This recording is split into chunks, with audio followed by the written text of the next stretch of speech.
Hello, you guys. How are you all? Thank you guys for being here. Oh my God.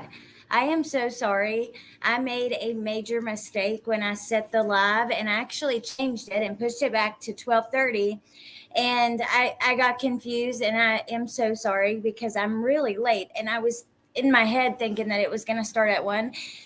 B Crumbs called me and was like, "Hey, are you in your live?" And I was like, no, not yet. I'm pulling up the intro for it." She's like, "A lot of people are waiting for you."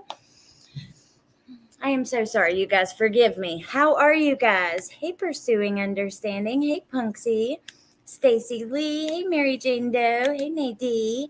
Hey, Quinny. Thank you, B Crumbs. And I apologize, you guys. I am so sorry. Hey, Clicker. Hey, Pointer Lover, Nola Chick. Good morning, beautiful. Hey, Mary. Oh, I said hi to you, but hello again, Mary Jane. No. Hey, Foxy, Mama 4, Music City Mom. Oh my God, I'm so sorry. Hey, Hippie Chick. We have a lot to talk about too. I am really excited to show you guys some of this stuff. So I was already planning a live on a couple things. You messaged me too, Tiff. I'm so sorry. I love you guys. I wanted to talk about Xana Kernodles. Mom has come out and had something to say about the case. And also, we know that Bryan Kohberger's aunt has come out. Then, Amber, Truth Seeker, which let me drop her link, she showed me something JLR had put out. And then Shay Benet sent so much awesome stuff. So we have a lot to go through, some really interesting stuff. Oh my God, I'm so sorry. I am so sorry, you guys. Hey, Mrs. M. I'm having a crappy day at work. I'm so angry at how people treat each other. I've just about had it with this place. I'm sorry, Mrs. M. People are jerks. That's just the truth. Shay hooked us up, y'all. She sent a ton of stuff that we can look at. So let me go ahead and hold on. We're going to pull up, I think, yes. I have to, when we get outside, send Xana's mom's statement over. But in the meantime, we're first going to pull up this article. So, Bryan Kohberger's aunt has spoken with the son, and I posted it yesterday. I didn't think it was, I just made a community post out of it. I didn't think there was enough for us to talk about for me to do a live and all of that. Then, when looking at some other things, hold on. Especially with this stuff from this thing that JLR tweeted, along with some other things I found on Twitter, we had to talk about this.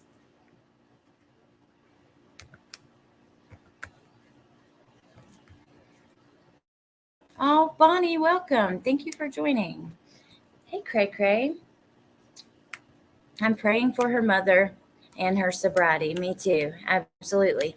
Can you imagine trying to keep your sobriety after the murder of your baby? Oh, we love you, Nola Chick. Oh, thank you, DKK.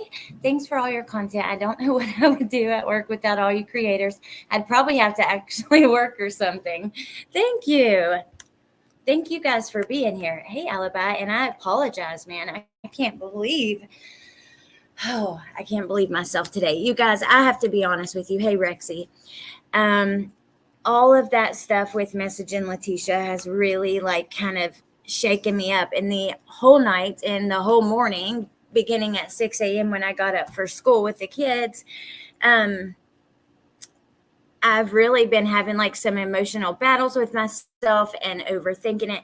And I've just decided at this point, I deleted the app. I don't want to communicate with her like that. I might potentially one day send her a written letter, and we're going to cover all of the case files, all the information we get back, from the El Paso County and all of that. But as far as the messaging, I can't do it.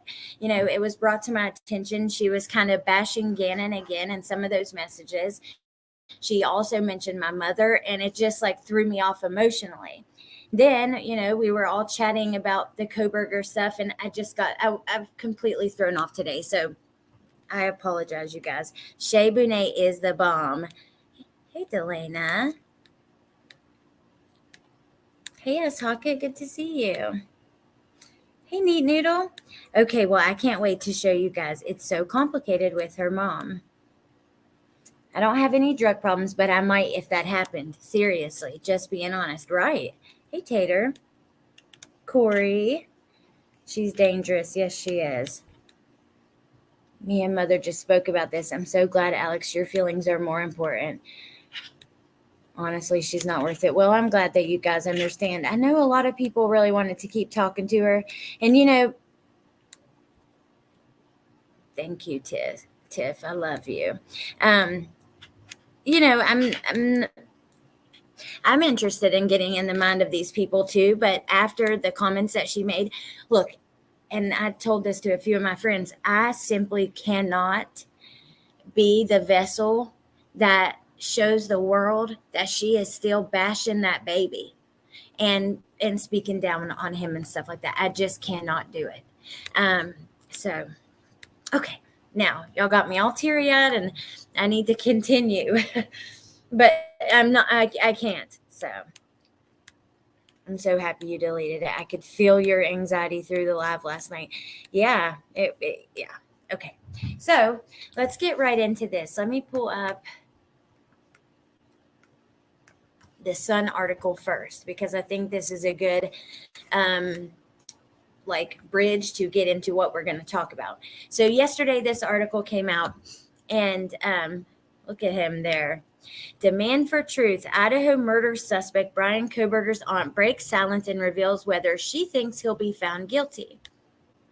Bryan Kohberger's heartbroken aunt believes he will be found guilty of murdering 4 University of Idaho students, stabbed in their beds, and may try to take his own life if convicted. The U.S. Sun tracked down Kohberger's relative and spoke to multiple sources in Las Vegas, where the majority of Kohberger's family on his father Michael's side now reside.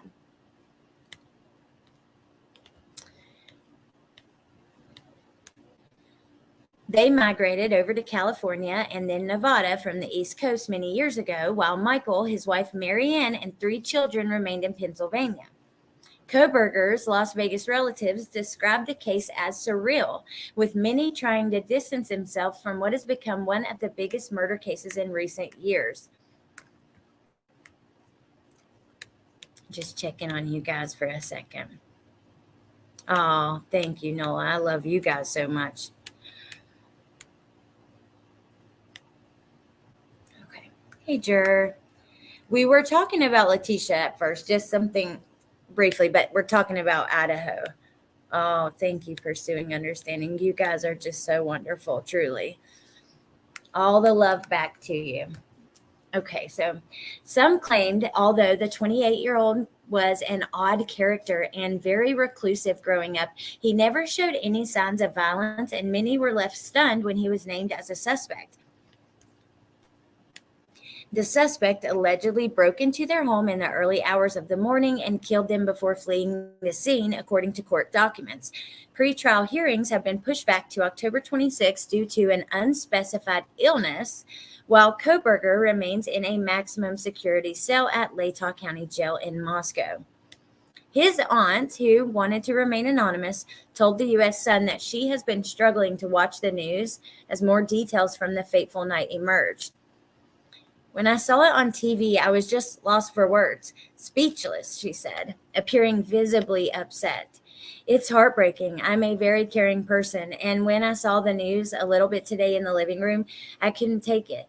Hearing about them being knifed, I had goosebumps. I just cried. Unanswered questions. Let's see. His aunt says she may not watch the trial if cameras are allowed in the courtroom, but she wants to know answers to many questions surrounding the murders. Asked if she thinks her nephew will be found guilty, she replied, I think so. I just want the truth. I would like to see him or write to him and find out what happened. And, I don't think he's going to tell it right now, but maybe one day he will. Thank you, Delana.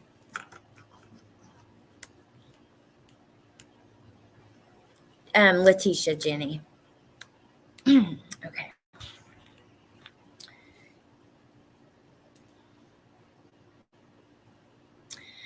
So she wants to write him and find out what happened. She said her heart goes out to the victims' families, but she also feels Kohberger was not well and had battled for years with mental health problems. Kohberger was pictured wearing a suicide prevention vest while being held at the Monroe County Correctional Facility after his initial arrest. Questioned on how she feels he will cope if he gets life behind bars, his aunt shook her head and replied, "I think he may try to kill himself." Kohberger has always maintained his innocence, and sources previously told News Nation that the former criminology student remains confident he's going to be exonerated. When charges were read out in court, his attorney said, "Your Honor, we are standing silent." So then they get on to odd behavior. Now, this is interesting. There is a wide-ranging gag order, so few details have emerged about the Grizzly case, and police have not released a potential motive. Now, let me check on your comments before we get into this part. They all have that? Oh, okay. I know, Harlot. I wonder that too. And Shay actually grabbed that article and video. So I have that in the thing as well. His aunt explained there had been a lot of drama in the family, which cannot be revealed for legal reasons, even before her nephew's arrest, and she has not spoken to his parents. She has been told they are devastated and their world's turned upside down, and she was initially advised by other relatives to stay silent about her nephew. They are Christians, very religious, she added. Having flown her nephew and his family over to Las Vegas on a handful of occasions when he was younger, she described him as shy and troubled. She claims she was aware of him suffering depressive episodes and was told he was on medication, although she is not sure what he was prescribed by doctors. To me, he was humble and quiet. I didn't see any violence in him. But if you're not on the right medication, you can be triggered, and I think he may have snapped. I don't have an answer for why he was depressed. I guarantee he had a wonderful childhood. Michael, his dad, is a wonderful man. He was a janitor, and his wife is a beautiful woman. She's a teacher, and they worked at the same school. So then they get into his, addiction stuff, right? Because we've heard that he's dabbled or had some issues with addiction, heroin, which is kind of crazy. That was it's usually something people slowly get into, like pills, and they make their way to it. But he was in high school using heroin. So it says, she said, I flew Bryan and his family out here a couple times. Once I told Bryan I would show him all around Vegas, but the odd thing was he stayed in the house. She said she suspected he was taking drugs at the time. As it has previously been reported, he became a big heroin addict after falling in with the wrong crowd. His aunt said it was no big secret he was into the drug scene, and she was concerned he was also doing cocaine, mushrooms, drinking hard liquor, and popping pills to deal with mental health issues. She hoped he had gotten clean and believed he had an interest in criminology, as others in the family studied forensics, and some of his uncles have a military background. Former friends have previously spoken out to allege he sought to be the alpha among his pals after struggling with weight during his younger years. He later reportedly got into kickboxing and became vegan, and friends claim he got more aggressive as he got into shape. His aunt said she hadn't seen her nephew in more than 5 years before his arrest. She has been left shaken by details that have emerged since and feels for his immediate family. He has 2 sisters, Amanda and Melissa, and they have shown support for him and believe he is innocent. They were last seen arriving at court with their faces covered at the January hearing. They are said to be struggling financially, as his sisters were also reportedly fired from their jobs as therapists due to their association with the suspect. So here's the thing. The Sun, the U.S. Sun, they can get pretty decent articles, pretty good interviews, pretty decent pictures. However, they just don't always get the details right. And this is not accurate to my understanding. One of the teachers, or one of his sisters, was a teacher and an actress. And the other one was the therapist. And I feel like there might be some tie to teaching. I might be wrong there, but I don't think that they were both therapists who both lost their jobs. That doesn't seem right to me. Let me check on you guys. Hey, Meg. You know what? I was totally late. I really am disappointed in myself. So no worries. I left y'all sitting here forever. Even Shay messaged and was like, "What about your live?" And I was like, "Yeah, I'm doing it at 1." And she put a laughing emoji. Now I know why. Like you were like, "Huh?" Oh my god. But yet one of his sisters lost their job when he got arrested. Hey, Johnny. Stayed in the house. She's a weird ass aunt, in my opinion. She hadn't talked to them in 5 years. No. And there was some sort of family drama happening. But she doesn't get into that.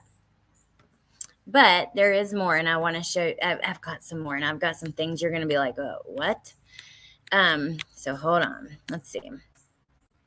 Okay, that's the end of that. Now, let me show you something that Amber sent from ATS News. If you have not checked out her channel, you should.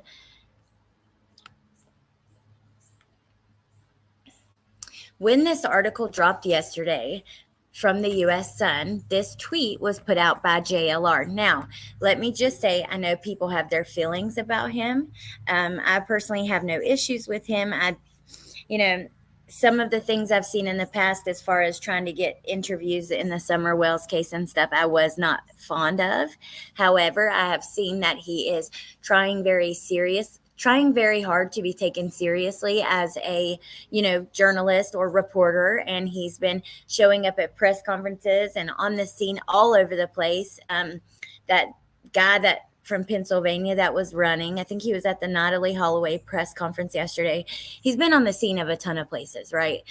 I don't see him just putting out things like this willy-nilly because he is also the most litigious man in America. He's been named that by people. He has experience with lawsuits, and I think he would be very aware that being dishonest about things this serious could bring a lawsuit. But he tweeted this yesterday. I've been speaking with the aunt of Bryan Kohberger for months. She claims Michael Kohberger's brother murdered his own brother. They were twins. Wild stuff. You have the least issues with everyone. Most of the time, but occasionally. I don't understand how you can support anyone who does something so heinous as what he is accused of. Hell, I don't talk to 2 of my 3 sisters, and all they did was talk smack.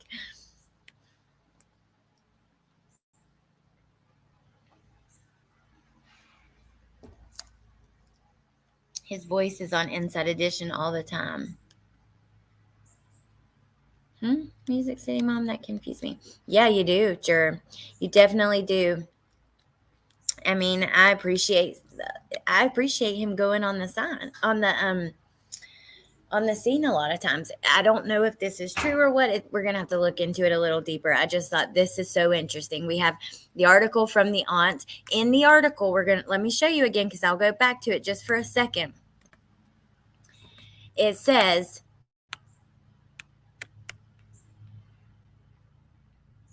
hold on.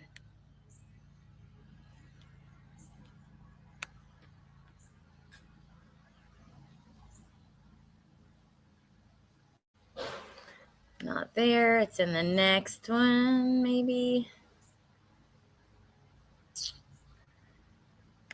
It mentioned drama, okay? Like there is some family drama happening. I don't know. We just read through it, but okay. His aunt explained there had been a lot of drama in the family, which cannot be revealed for legal reasons, even before her nephew's arrest, and she has not spoken to his parents. So that's pretty interesting. JLR is great in fairness to him.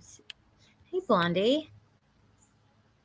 Yeah, I think he does, I think he does a good job.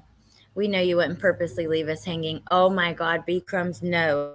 Oh my God. Yeah, that really upset me. So I apologize, you guys. I can't believe I did that. I don't like that at all. We waiting on you. I'm sorry, Tiff. I just seen your message. I gotta upload Xana's mom's statement.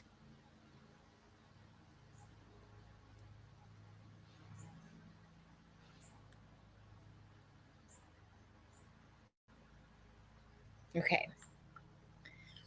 So now we're going to get into this, and then we're going to look at some other things. JLR seems to have gotten a lot more serious after the past 6 months or so. He's been doing pretty good lately. Yeah. Hey, Steph. I think that he is doing better leaving some of the other people behind and being part of the press.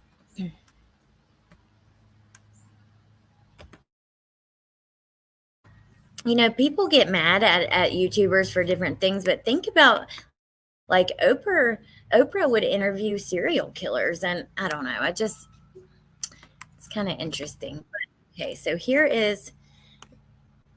there's a couple other things too. Actually, before we get to Xana's mom's statement, let me show you this. I don't want to.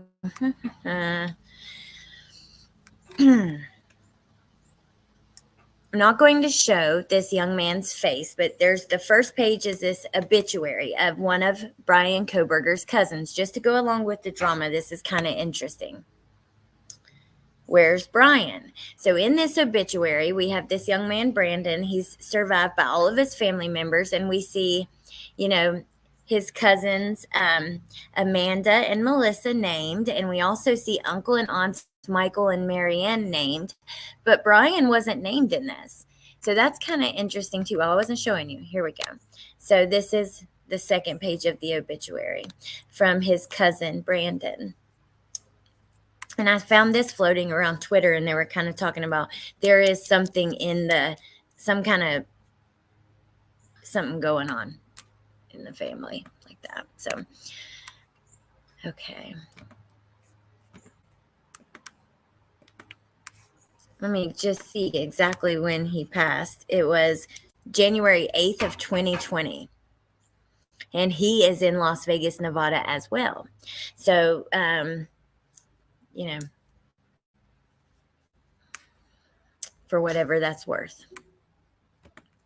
Okay, now I want to, it's just interesting. I think it's interesting to point out the drama, the disconnection, all of that stuff, because we are getting a statement from her. So it's good to know the background and the history of where she might be coming from, you know? Okay, so now let's get into Xana's mother's statement, which I've read it once, but I think that reading it a second time slowly is going to be more beneficial for my comprehension. So she said, I find it very interesting how BK's professor or anyone who hung out with and spoke to my daughter and her friends that night have not said hardly a peep. So I'm with her. It is interesting that, you know, we haven't heard, you would think because the case is so big that we would just hear more from people around them. But also, I think they're trying to, you know, respect the victims in the court process. So, okay, Nadie. Are you shipping out some music melts? Hey, yeah, I was at the bar and saw Kaylee and Maddie, spoke with them. Nothing. So she's given, like, they haven't even said I was there. Or, hey, yeah, Ethan and Xana were at the Sigma Chi party. Ethan got into a bit of a scuffle with a Loach, but Xana broke it up. No big deal. Nothing. Yeah, and I know that happened because she happened to talk to her father that night when they left the party. So apparently, Xana, if we go by what her mother said, told her father that night that Ethan had a little fight. She broke it up. That kind of thing. Hold on.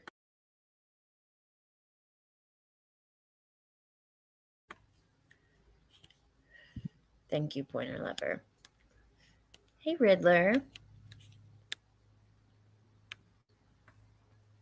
All right, so let me keep going. I think it's just to go point by point with this because it's kind of like the way it's written is not the best. It was hard for me to comprehend it. There we go. That's why I want to know more about it, though. There is a whole lot that could be said and explained and therefore help answer questions. What if BK did not act alone? What if he was paid by someone to do it? What if he's innocent and someone else did it? There are still a whole lot of questions and not nearly enough answers. We simply don't know. Now, this is, in my opinion, a shame because the prosecutor should be communicating with her and telling her why a lot of information isn't out there yet. She's not going to know a lot until trial. They have to keep it close to the vest. But however, we can obviously clearly see that the prosecution is not communicating with her. That's just what I take from it. So to be clear, that is my opinion, but you know what I mean. I'm sure they were asked by police not to talk.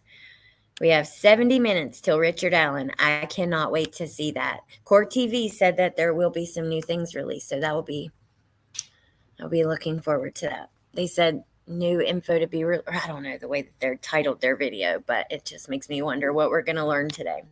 Not that they know, but then she says, I don't know. You do not know. And at the moment, none of us do. Since when do we just not thoroughly investigate a crime, much less one so horrid as this one? This is why I say the prosecution isn't talking to her. They are investigating the crime thoroughly, okay? But this is part of that process, and they can't put that out yet.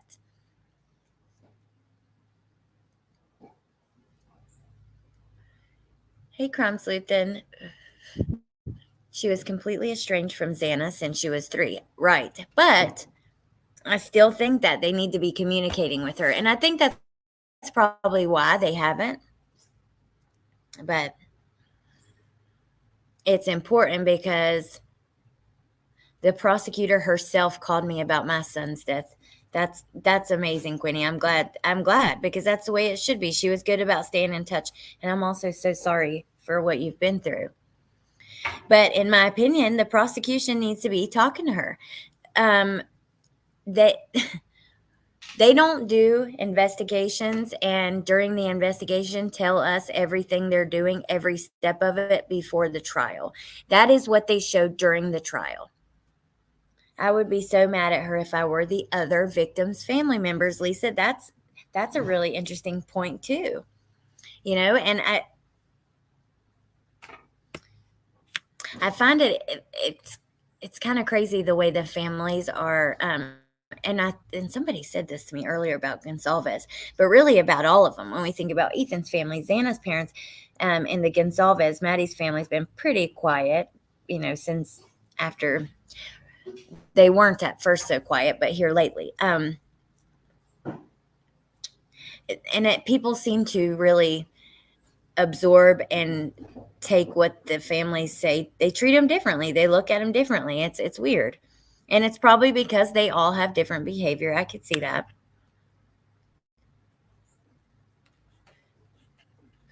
I've caught 5 huge lies Xana's mom has told. Oh, J-Lord. There is a difference between the public wanting to know and the family deserving to know. And I agree with you, but Chopper, with Gannon's case, for instance, that's one that I've, looked at so closely and still looking at, and I will continue until we see the entire case file. But with his case, Landon said she did not know most of the details released at trial until she heard them at trial. That is, they can't risk it because they might tell a family member information that can't get out, and that family member puts it out. Mad at her for what? What did she do that Steve hasn't done? Ooh, good question. Steve's been very vocal. Now, I guess she said, I think that they've had different, they've approached it differently, but still, that's a good point. Hey, Adrian, good to see you. DKK, yeah. Yes. Her mother has some of her own demons that she's fighting.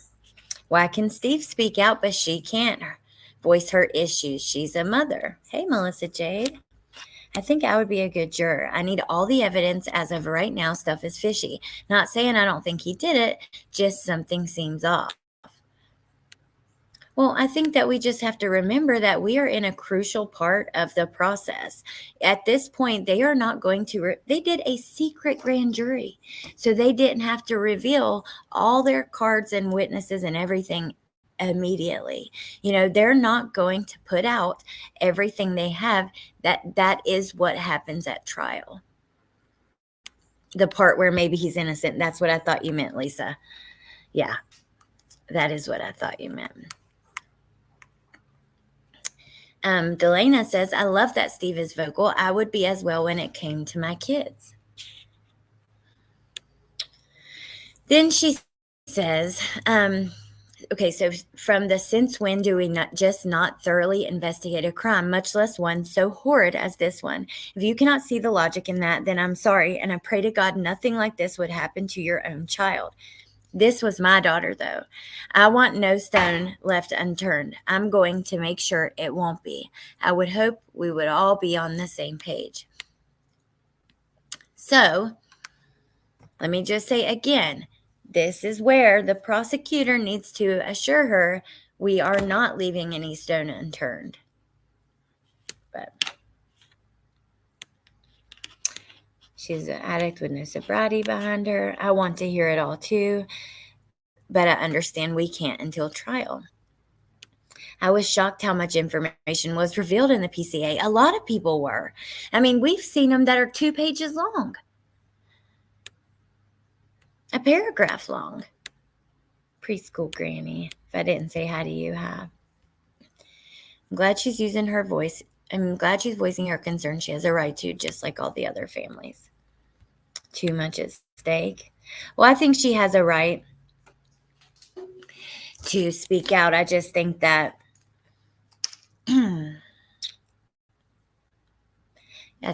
like I said, I think the state needs to be in touch with her, and they all do need to get on the same page.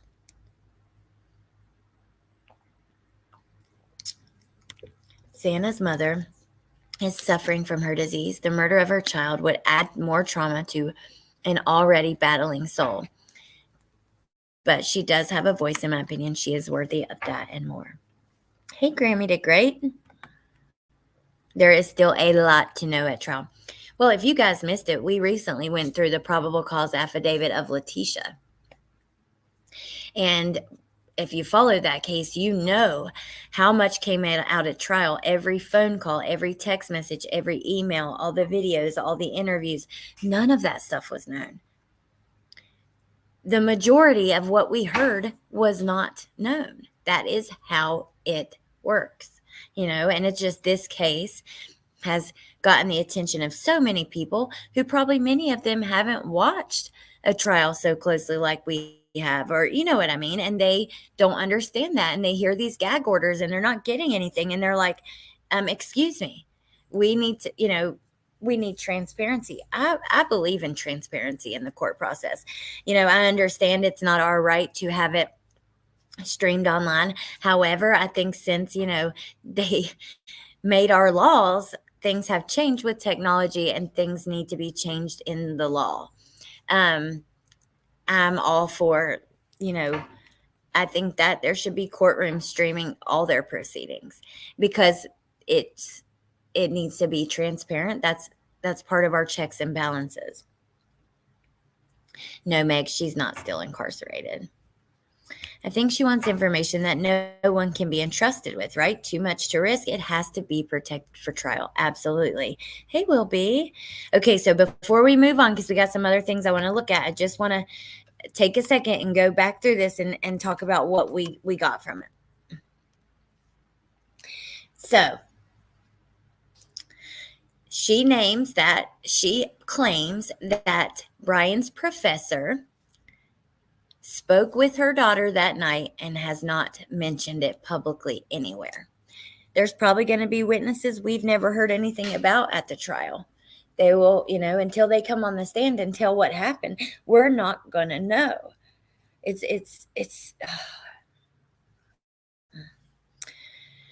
not even something like, oh, okay, so I'm not going to reread it actually.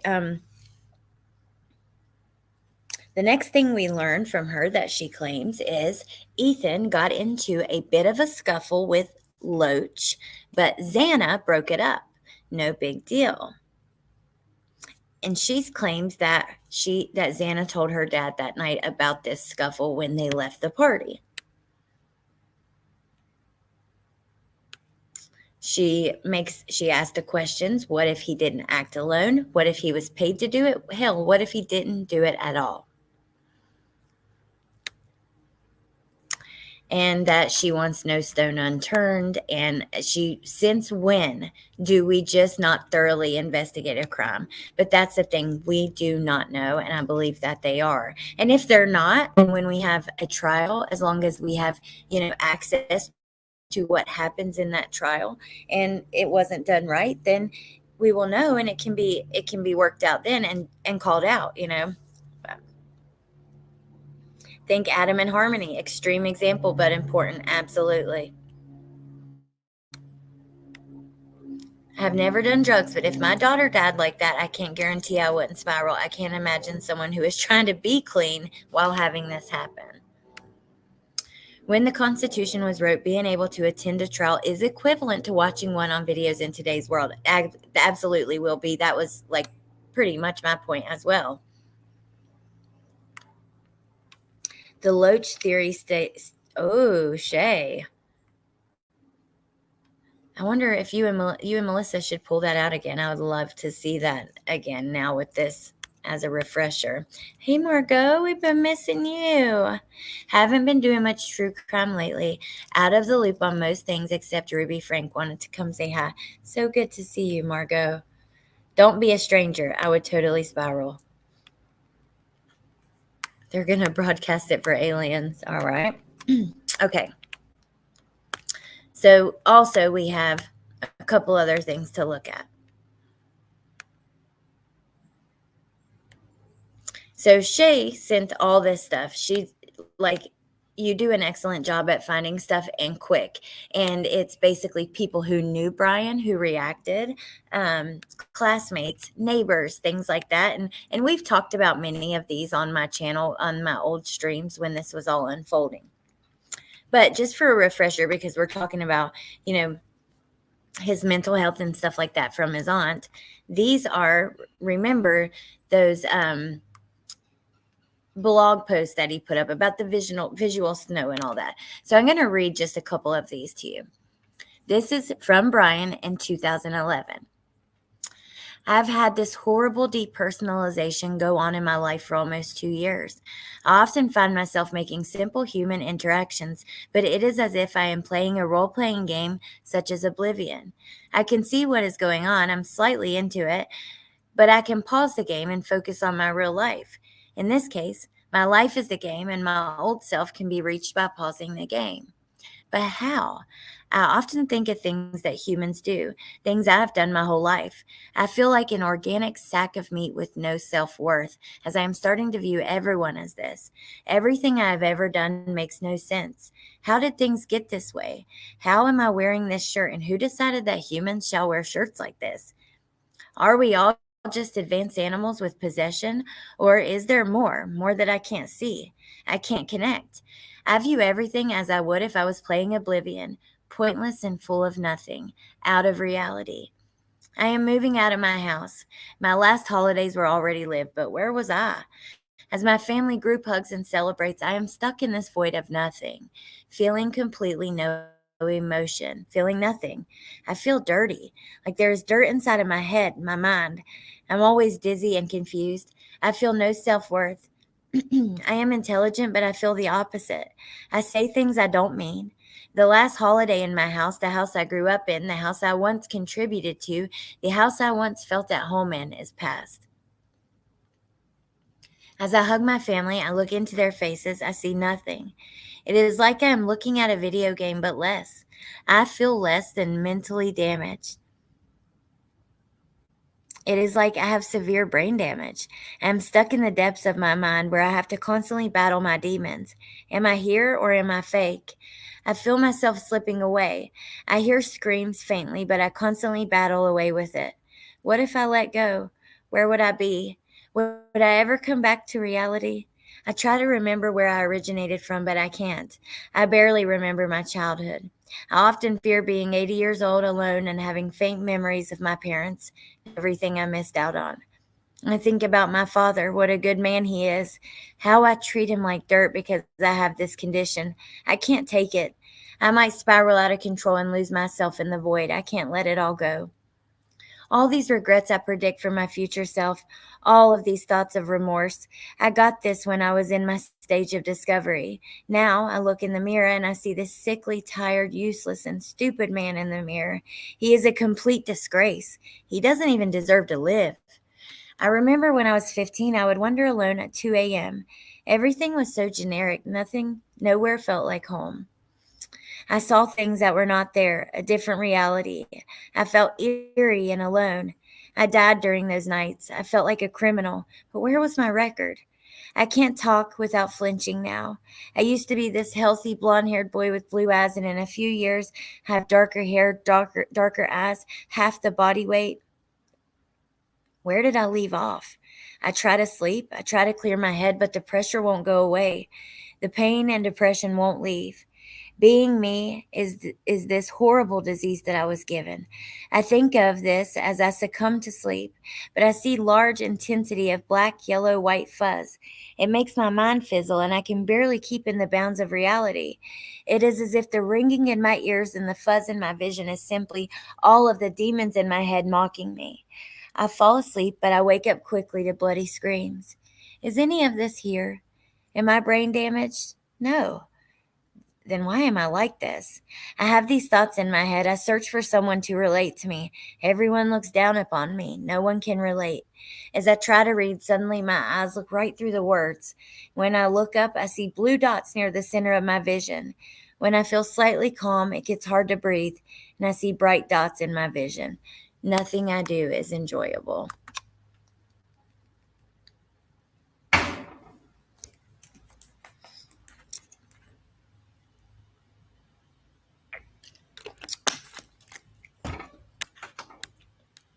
Sorry, I had to get a drink, but this watermelon green tea is bomb. It makes me, yeah, it is sad. It's depressing. And look, I can relate to some of it too, Steph. He is deep, emotional. He's a teenager. Okay. Not only when you're a teenager, you do wonder things like, how did, why are words even words? I still wonder stuff like that. Who decided that humans would be this way? Why are we here? You have these big questions about the universe, reality, your purpose. That is normal. But, mix that in with someone who's been on heroin and coming off of that, the depression and stuff that comes with that. I mean, you do feel worthless. I think that he's describing quite eloquently, actually, kind of what we go through in those moments, you know, coming out of addiction, coming back to ourselves. And he just had a lot of mental health issues. I don't necessarily think he's a crybaby. I think that he's disturbed. Oh, hey, Kathy. Thank you. That was so sweet. I think Tiff said he was like a crybaby or something. But yeah. Oh, I'm sorry, Mystic. Well, I'm just glad you're here. That's okay. Maybe this is what his aunt was referring to, like a mental sickness of manic depression or something. Just guessing. In a lot fewer words, life sucks. Tiff thinks it's the wrong guy, period. Bam, bam, bam, bam, bam. Smash, smash, smash. I think the comic books. That always reminds, that emoji makes me think of Jin Lu. I can't help it with her smash, smash, smash at the beginning. He don't even have balls big enough to handle that kind of massacre. Tiff thinks the wrong guy. Am I ever going to find my true love? There you go. After reading the article with his aunt, I think it's worth going back over what we know about Bryan aside from the crime itself. And I think you are brilliant to even think like that. We'll look at as much as we can today until I have to go to send the kids to school. But Shay sent us a bunch of stuff about him and, his friends and stuff. Tiff. I wonder if he just never fit in, which spiraled him into depression. It's hard being a teen. It is. It's really hard being a teen. Hey, Melanie. We're just talking about some little updates with this. Okay, there's a couple more that she sent. Will B said if he could have met that one girl a year earlier, he'd be a different person. I think there's 3 more pages of this. So this was also in 2011. He said, I always feel as if I'm not there, completely depersonalized. Mentally, I experience fog, lack of comprehension at some times, feel like my life is a movie, depersonalization, depression, no interest in activity. Like, I think that feel like my life is a movie is kind of like disassociating in a way, right? No interest in activity, constant thought of suicide, crazy thoughts, delusions of grandeur, anxiety. So delusions of grandeur is like being if you don't know, which many of you probably do, but that would be like you thinking you're the most important person in the world, right? Like I'm, the smartest, the most important. It's where you have delusions of you being bigger than you actually are, of more important, more special, more impactful, whatever. So that's interesting that he would have that with the also like depressive, no self-worth thoughts, anxiety, poor self-image, poor social skills, no emotion. I feel like nothing has a point to it. When I get home, I am mean to my family. This started when visual snow did. I felt no emotion, and along with the depersonalization, I can say and do whatever I want with little remorse. Everyone hates me. Pretty much I am an asshole. Now, the aunt just put out, they hadn't talked for 5 years. There's a bunch of family drama. Okay. Then I showed you the obituary where Bryan's sisters and parents are mentioned, but Bryan is not. I have a feeling something has taken place where, he flipped out, lost his shit, something like that. They're angry at him. Thank you, Riddler. Thank you for the membership. Thank you so much. That was very sweet. Hey, Corianne. Hey, Lynn. Good to see you, babe.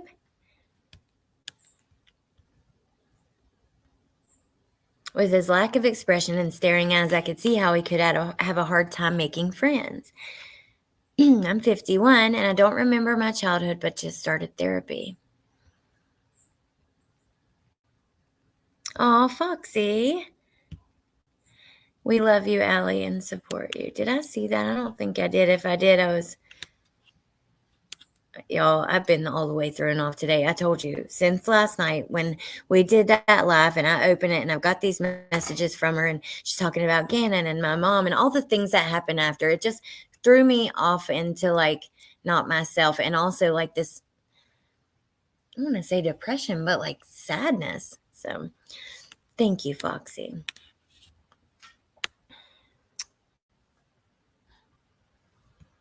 Somebody said this was debunked and isn't Bryan. I don't know, Pickle. I've only heard that it was him. Even on like major news networks and national media. Not that they don't lie to us, though. Thank you, Stephanie. Oh, that was really sweet. Thank you. Hey, sweet Melissa. Thank you so much. Okay. But anything that we see, this is the way I look at it. Anything like this, anything that we don't see in the court record, we have to kind of be objective about it. Is that the right word? We need to be cautious. For me, it's not 100% fact until I see it in a police report, a court record, or something like that. So, or if like first person, and like a person tells you I did this or this happened and they do an interview, then yeah, I might. But otherwise, I think that's just the best way to go with true crime. I've felt completely disconnected from reality. I feel all the time that I'm living in my own reality. It seems as if my brain chemistry is altered from this, even though I'm certain it's not. At first, I felt very uninterested in the things I usually like to do, but then it changed to the point I saw no reason for anything and everything became boring to me. I feel at times completely disconnected and as if I can't live like a normal person. When I think about my future, I think about how I will barely remember my mother and father, etc., because I have an altered memory and also have been unable to think of them due to the 10 things I think about nonstop all at once: visual snow, altered brain, I can't say that word, disappointment, regret, etc. I think that possibly I could have brought this onto myself from post traumatic stress disorder or something similar, but I can't tell what it is. I've had 2 medicines mixed with 16 extra strength Mucinex pills, and I felt like this could have altered my brain. But I remember how it was before, and remember that I felt like it before. This is all real bullshit. If I have any chemistry change, I have this detox program that can fix it. And then the last one, I've had this for over 2 years and I've had it bad in every single way. Not one night have I slept normal since, and I feel like I'm trapped here. I've been able to block it out for a while, but I realize what is wrong and suddenly becomes unbelievable. I am desensitized in every way now. People say these are supposed to be the years I enjoy and cherish. Well, I can't say I will cherish these days. So just emotionally, yeah, Mucinex, I don't know. He's just going through a lot, right? So we're going to look at a couple things that Shay sent now. One I had not seen before, which references his time. Remember, he worked as a security guard in the school district that mom works for, or that they both work for. He was a security guard for a school, right? And apparently he saved someone's life. Hold on. Where is it? Here it is.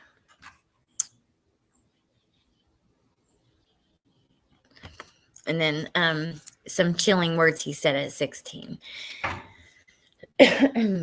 Maybe the aunt will come out and speak more. I find it really interesting. She's spoken to the son in such great detail. She's spoken to JLR, obviously, and went in more detail about what's going on, if that's correct. Someone broke into Taco Time bathroom, flushed rubber gloves, clogging the toilet morning of the murders in Moscow. Palm digs, how do we know that? And also, I have a video I want to show you about how misinformation, goes crazy in this case. So we need to be on the lookout for that. Oh, thank you, Steph. I love and appreciate you guys. Thank you. Hey, cutie pie.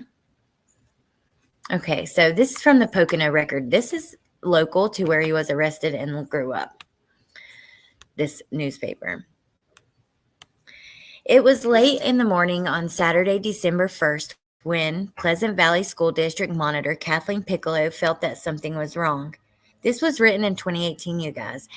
When patrolling the hallways of the high school, she was having trouble breathing, and it was quickly getting worse. But thanks to the presence and quick action of security guard Luis Fuentes and his fellow coworkers, Piccolo was able to survive a medical emergency that led to disaster. She was doing her rounds, walking around the school, and out of nowhere, she started screaming out my name. Luis, come help me. Louis, come help me. Fuentes said, I found her in the hallway, and she couldn't breathe correctly. Piccolo asked Fuentes to retrieve her asthma pump from her coat in the main office, but he was wary to leave her alone.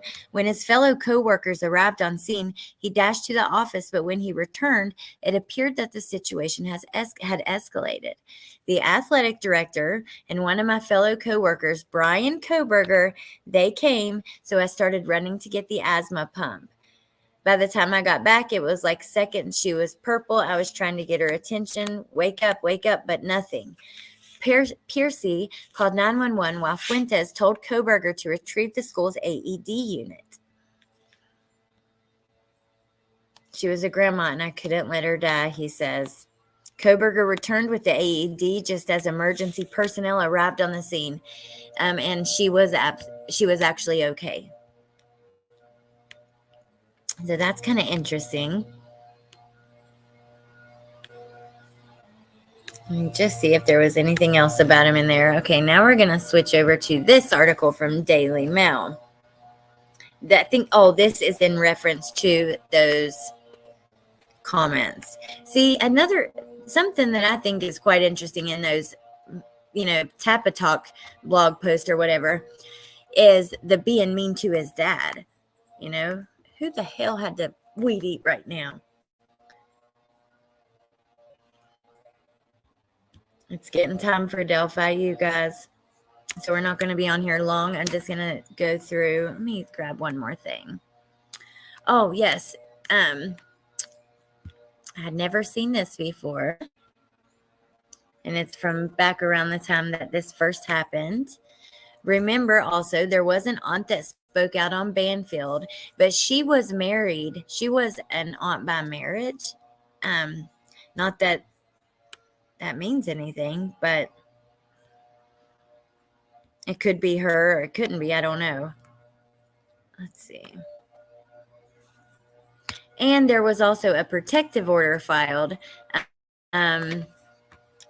to protect medical records, which I'm assuming would be Bryan Kohberger's medical records. So they want a protective order regarding third-party medical records contained in the following discovery photos. This stipulation limits access to direct review by defense counsel, investigators, and retained experts.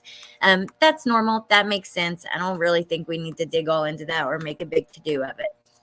A lot of the things in this case that get blown up and made a huge deal out of are truly not that big of a deal. They are things that happen in every case. But I think because the case has brought so many people to true crime, that's going to happen. And it's going to be a learning process for a lot of people. Hey, Angie. Also, my wife was the girls' manager at Mad Greek. Oh. Huh. That's really cool. Thank you for being here.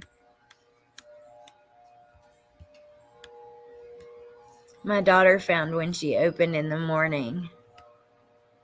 Why would you bring?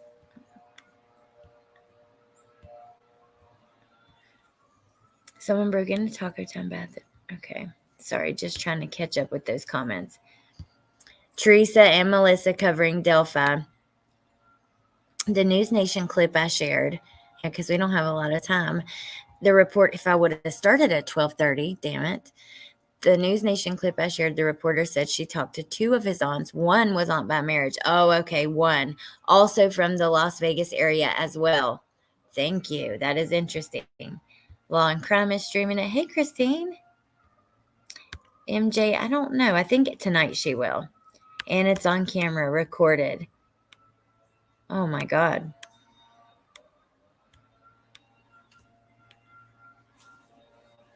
My wife is messed up over it. You guys should reach out to me. I would love to talk to you. Off of here. Here, let me put my email on the bottom of the screen.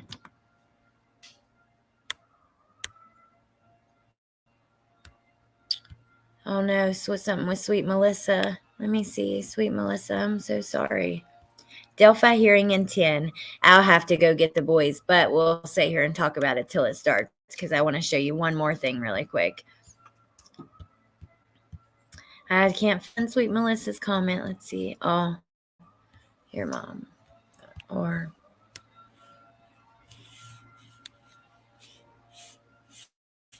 I'm so sorry. Okay. Pursuing understanding. I wish. I'm very interested in it too, you guys. Mad Greek records their employees.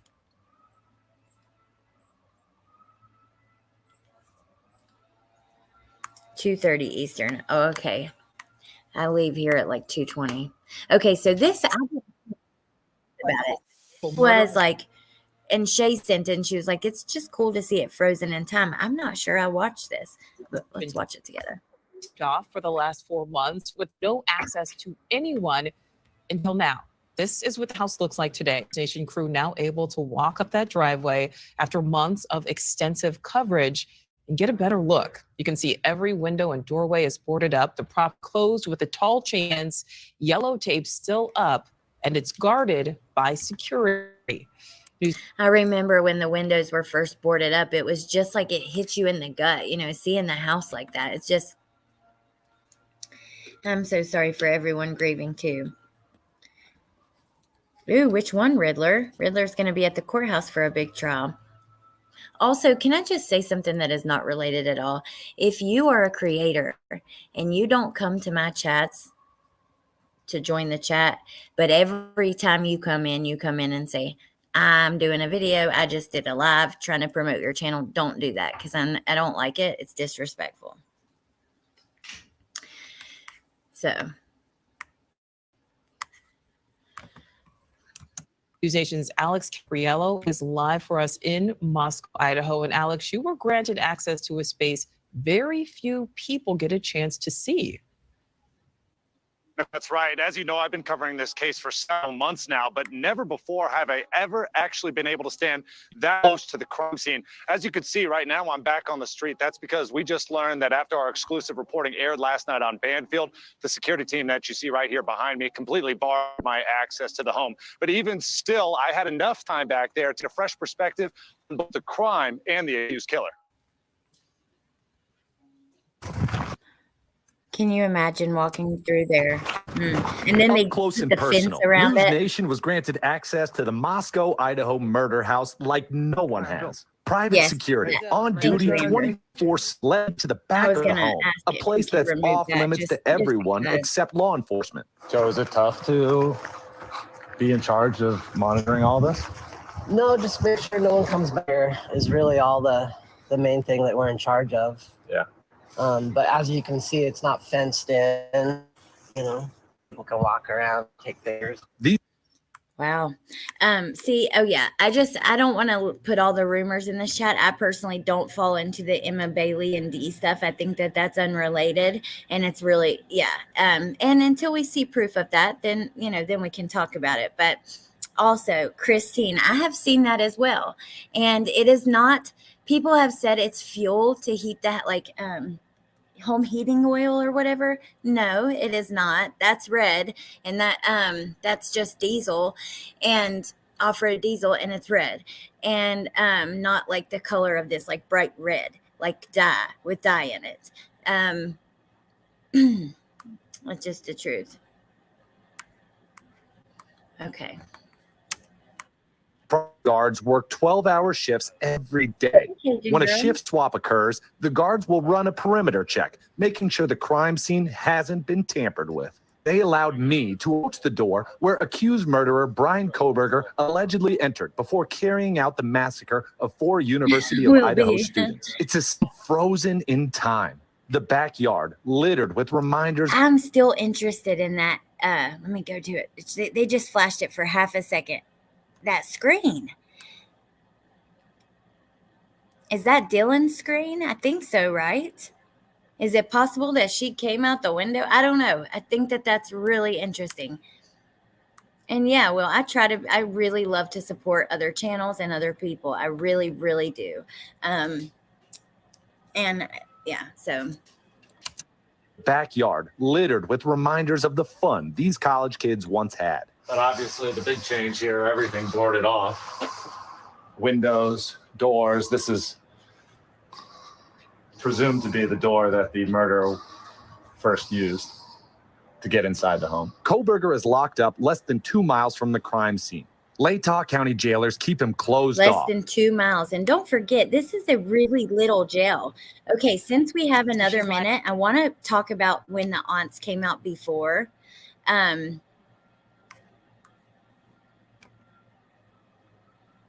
Oh, Kaylin, good to see you.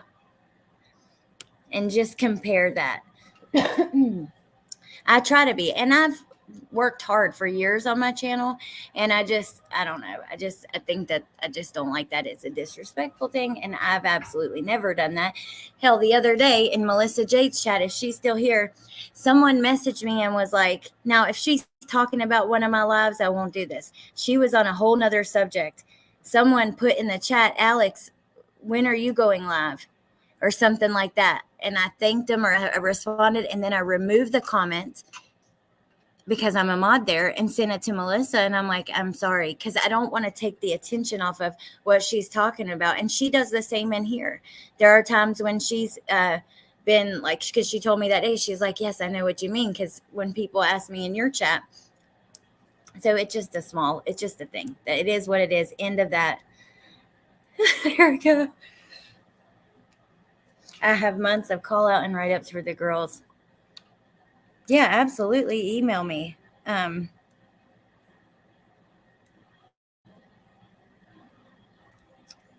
Sorry, I got a missed call. Okay.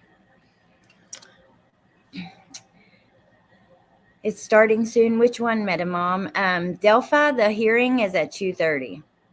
Okay, so this is the old aunt. Thank you, Riddler.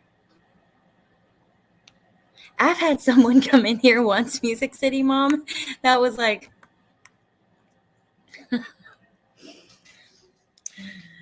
oh, wow, I wouldn't have started my live if I knew you were live. But hey, if anybody wants to talk about this after Alex is live, come on over to my chat or something like that. I was like, oh my God, they were live.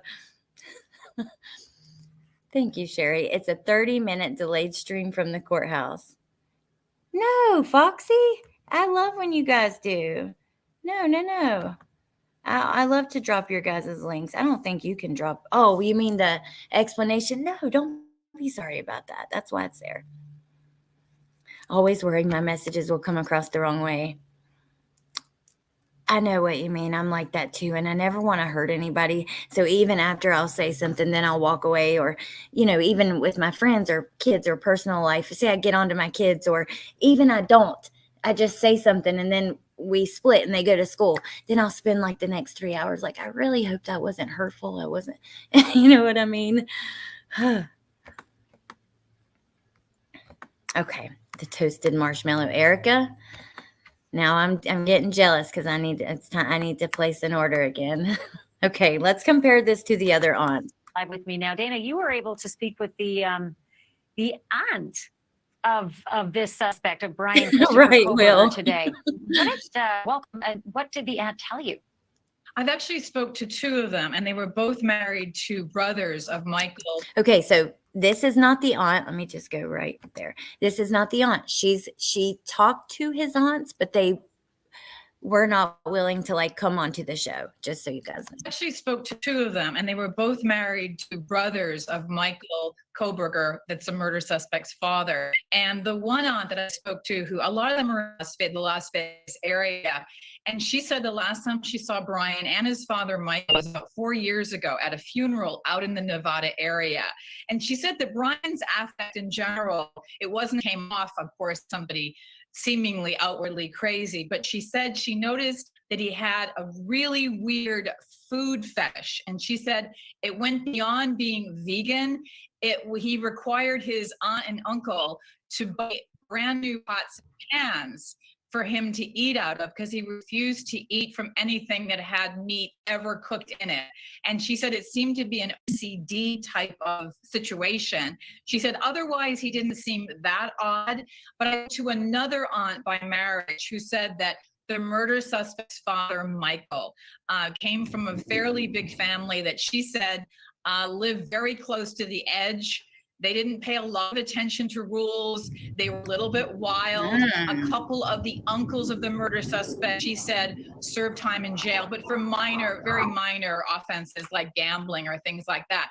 I got this sense from both these aunts that the family was pretty odd. And the father's family originally comes from Brooklyn, later all migrated out to Vegas. And Bryan's father, Michael, is the one that was kind of estranged from the rest of his siblings. And I also heard that he could be kind of difficult with his siblings. And I'm talking now again about the murder suspect's father. Oh, whoa. Wait a minute. Were they surprised? There's something happening here. I don't know if they're training fighter jets or what, but I tried to unmute if y'all could hear that. I could hardly hear what she was saying. But this is crazy to listen to after what we just learned today about with the accusation against his dad, that I showed you guys JLR's tweet, and this article from the aunt. And by the way, Christine G, hello and good to see you. But that's not fair. No, I'm just kidding. You're a graphic designer. I'm sure you're going to do a really great job.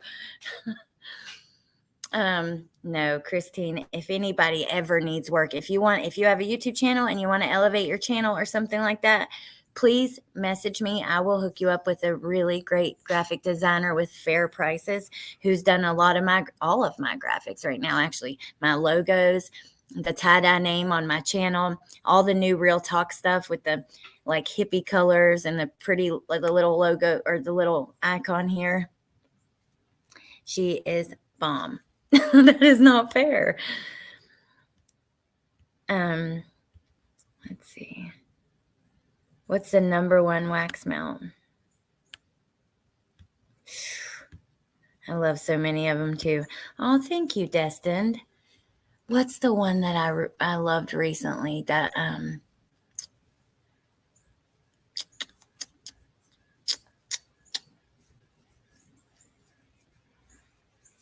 I don't know. I'll make a list or a video. Actually, I'm planning something in the future to review Nay and Christine together. So we'll do that soon and I'll show you my favorites. Walmart has nice selection as well. But I will say, I don't think that they come anywhere close to Nay's. And I'm not saying that just because I love her and she's my friend. I truly do believe that. I love Nutshell, but it was the one right before that I was like obsessed with, and I kept mentioning it. I remember talking to Tiff about it. Oh my God, I wish I could remember the name of it. I'm open to new projects right now, filling up my schedule hopefully before Christmas. Oh, thank you, Meg. I appreciate that. I'm a big freaking softie. Hers are the best on the planet. Yeah, they don't last long at all. No. It was more of like a clean, fresh scent. I'm going to make myself crazy. I'll figure it out and I'll post something for you guys to have like my favorites. Like I said, I want to do a review. When I get paid Monday, I'll order a box. When it comes, we'll review Christine and Nay and talk about it all. Almond cookies one was really good, but that's not the one I'm thinking of. Hell, I'll look on the website while we listen to this. And they later all migrated out to Vegas. And Bryan's father, Michael, is the one that was kind of estranged from the rest of his siblings. And I also heard that he could kind of difficult with his siblings. And I'm talking now again about the murder suspect's father. Okay, so murder suspect's father can be difficult with some of his siblings. We also have an interview with the aunt today, and we see this from JLR. I've been speaking with the aunt of Bryan Kohberger for a month. She claims Michael's brother murdered his older brother. Well, that's still not him, but it's interesting. There's a lot of stuff that we're just not privy to happening behind the scenes. All right, just to pause, let's look at Nadee's website. Look at those beautiful pictures you've done, Nay. How cute. I love Sweet Sun Shower. I love Someday, 1,000 Years. Bad Wolf is like one of my favorites. 3 Libras is so good. That one, I think that's the one. 3 Libras is very, very good. If you guys have not checked out her, look, you got a new section, Halloween and winter. I cannot wait to order. If you haven't checked out Nay's Melts, please check them out. You would really not regret it. Let me see here if I can find it. I don't think it's in the deep and woodsy, but it might be. Ooh, I like Magic Man too. I forgot about that one. Bad Wolf is one of my the Bad Wolf is a dupe for Winter Candy Apple at Bath and Body Works. And she said the marshmallow is a dupe for something else. But yeah, Bad Wolf. No, I'm sorry. I'm wrong. It's Wolf Moon, and she don't have any more right now. That's the dupe for Winter Candy Apple. I liked Bad Wolf too, though. That smells like chrome cologne. Sorry, you guys, but I just want to find that damn scent. 3 Libras is awesome. Sandalwood, Jasmine, Green Apple. Shadow on the Sun. I love that one too. Sweet sun shower. It is so good. It's so fresh and clean. Apple, kiwi, and flowers. It smells really good. I guess it's 3 Libras I'm thinking of. So anyways, we'll talk more about it soon. I'll show you guys and make a little list for you to make it easier. Also, I want to look a little closer at the family history of our suspect here because we don't know, you know. Shay sent a ton more videos that are quite interesting. I can share on the community post with you guys. Nay's marketing is on point. Her packaging, oh, her packaging is so beautiful. She does. Hey, MK. You did? Oh my gosh, Erica. It is so good. Yes, my code for 20% off. All right, you guys. Well, now that we've talked about all the wax melts and the little side of Kohberger, all the stuff today with Kohberger with the little side of Nadie, I will let you guys go. Delphi, the hearing is about to happen. I'll definitely share updates on the community tab. I enjoy hanging out with you guys and spending time talking through this stuff. Thank you. Also, if you missed the beginning, go back because there's just some stuff that I wanted to talk about as far as last night. I've battled myself over that damn Letitia live. I've taken it down. I've put it on private.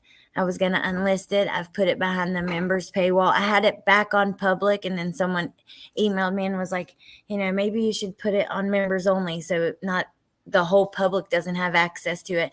I don't know what to do.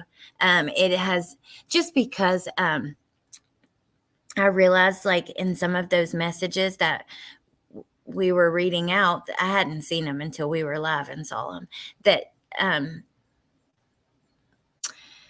she was trying to, even in one that I had seen, I think that she was trying to put Gannon down more. And after seeing how she brutally killed him, how he, you know, was asking for help, and then he was brutally murdered, dismembered, and thrown away, and she sits there like she's in fucking heaven, you know, gets anything and everything she wants. I absolutely cannot be the vessel to continue her abuse on him, because that's what it is. Because even after she threw him over that damn bridge, she still badmouthed him, put him down, you know, put him as this violent person. Even in the letter where she mentions her biological son and she's in jail, she was still villainizing him. And I just absolutely cannot do it. So I deleted the app. I'm done with that. I will consider, you know, doing more things similar to that in the future. I've got lots of ideas, but I just, yeah. So anyways, I love you guys and I appreciate you so much. Ooh, that would be cool, Nay. A monthly subscription. Thank you guys for being here. Ooh, like that Jergen scent, Meg. I know what you're talking about. But yeah, thank you guys for joining the conversation, and I hope to see you soon. Let me check and make sure I don't miss any comments with the little side of Nadie. Oh, thanks, Riddler.